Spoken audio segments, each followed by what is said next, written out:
You have a thing where don't you have a thing where you always have to have like $100 bill on you or something like that? Get out of like this. Yeah. I have this, again, this is like from my mom, like being a CPA, and like, you know, cash is king is always like the theory that I roll by. And it's like, you know, as long as you have like $100 in your pocket, you can get out of most shit. You know what I mean?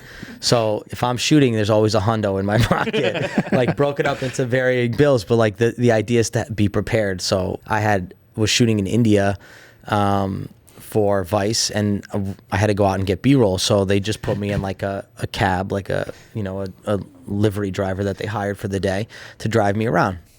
And so this was like right around the time where some of the hotels had just had some like bad like terrorist hostage like takeovers in two of the big hotels in Dubai. So everyone was kind of like tense on just like in general. And I was filming along the water, and I just had the camera and I put it up on a tripod real quick to just grab some like city like wides and some like just surrounding neighborhood stuff.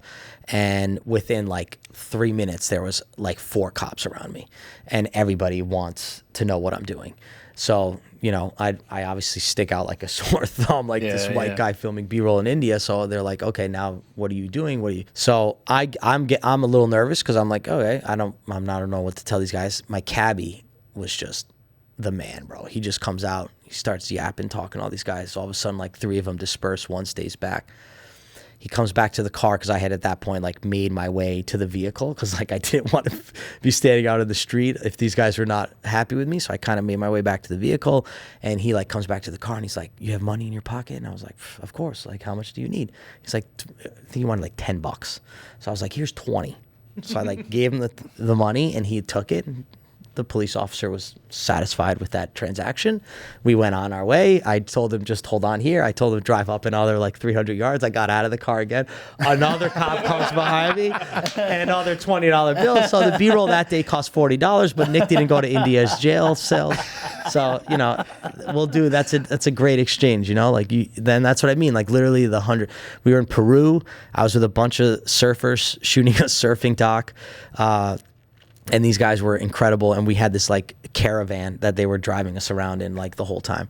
And we're driving back from a day of surfing outside of Lima, and we're going back to this kid's house, and you know, a couple guys like rolled up a little joint or whatever. And so we were just hanging out in the back of the caravan, driving back after a long day of shooting. I'm shooting a little B-roll, and we get stopped at this toll, and I like just pull like the curtain back of the caravan, and I look outside, and it's like nothing but military police, like fucking everywhere. I'm like, why did we go this way? Like, what are we doing now?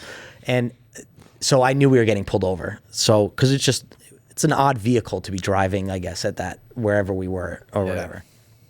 We get knocked on the door, bop, bop, bop, bop.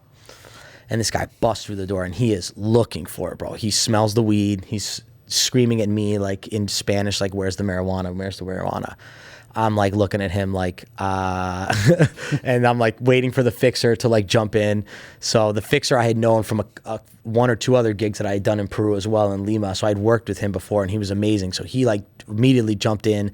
Like, I see the loose bag, I'm like throwing it in the cupboard. Like, it was chaos for like 5 minutes. And then he comes out and he comes back and he's like, I can't believe this shit. These fucking guys want money. Da-da-da. I'm like, how much? He's like, $50. I'm like, $50? Here's $50. Just give them $50. I just give them $50 so we can get out of here. So he was like mad because I guess he had dealt with that again. But again, $100 in your pocket will get you out of most. Not Venmo, not Cash App. Not Venmo. The cash is king. No one can say no to cash. Yeah.